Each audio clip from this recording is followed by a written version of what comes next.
Hey everyone, welcome to my kitchen. I'm Bethany, and today's recipe I'm going to be sharing with you what I think is one of the best summer side dishes that you can make. It's tomatoes and corn made with some garlic, some basil. It is so easy, yet you will be so surprised at how flavorful this dish is. I could seriously eat the whole pot. That's how good it is. So let's get right into it.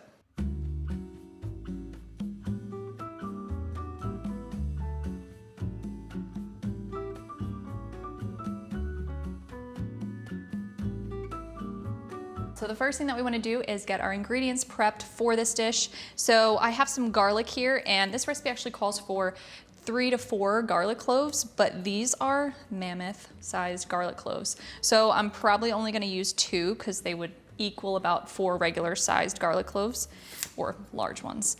And what we're going to do is, I'm just going to cut this because it's very large, but we're going to slice the garlic. And I like slicing garlic when I want a more prominent garlic flavor in a dish. And before I add the garlic, we'll prep the tomatoes because the garlic is going to cook very quickly and we want the tomatoes to be ready to go. So we have 4 cups of our cherry tomatoes and we're going to halve these. So you can kind of do that in whatever way you like. Some people like to put a bunch of tomatoes on the board, put a plate on top and slice through. You can do that if you want a nice little hack, but I just slice them as I go because I want them to be pretty equal in size.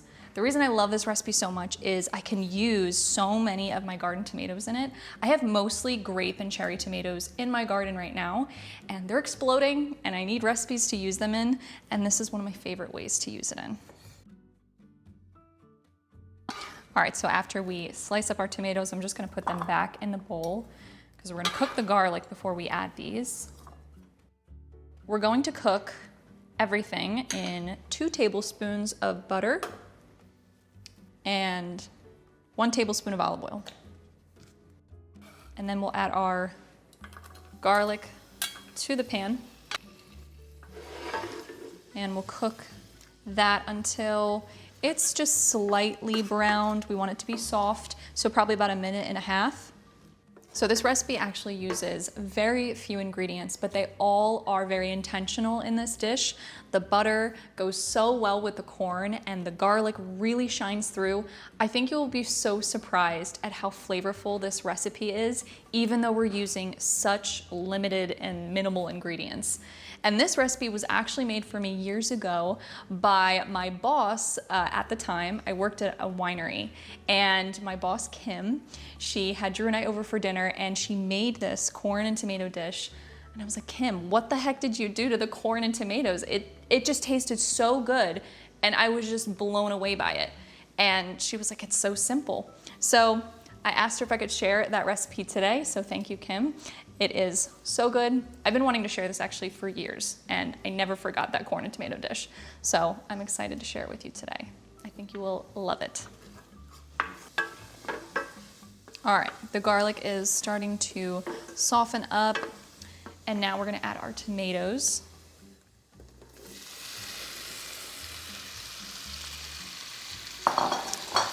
Stir that in. And we'll add a generous pinch of salt to flavor those. And we're gonna let the tomatoes and the garlic cook for about 8 to 10 minutes. We'll leave it uncovered, we'll just stir it. I'll have it on a medium heat. And we want the tomatoes to really start to break down, release some of those juices, and get the skin a little bit soft. So we'll let that cook, and then we'll work on our corn.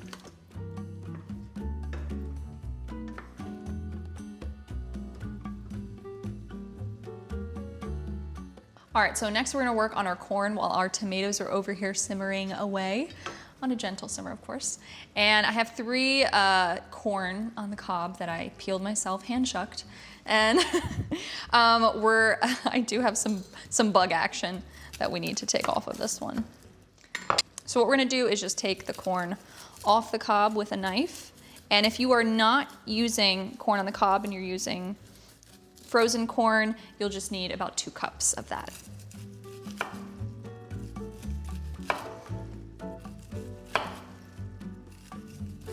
All right, so our tomatoes are ready to go, and they're gonna continue to cook as we put our corn in. So we'll put our chopped corn, fresh off the cob in there. I tried to get as many of those little corn hairs out as I could, but you will definitely have a few of those. And we'll just stir the corn in with the stewed tomatoes. And now we're gonna let the corn cook with the tomatoes for about 3 to 4 minutes. Corn doesn't need much time to cook at all, but this will allow the tomatoes to continue to cook in with the corn.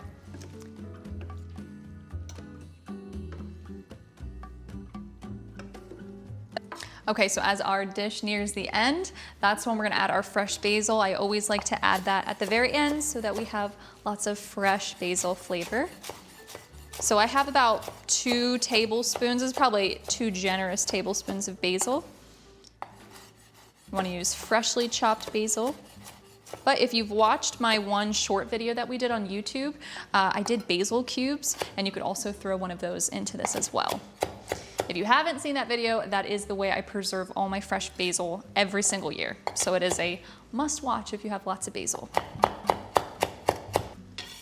And now we're gonna add that to our corn and tomatoes.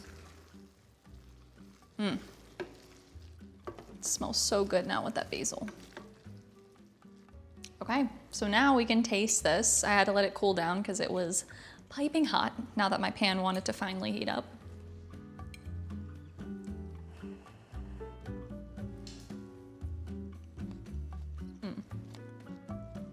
It's so good.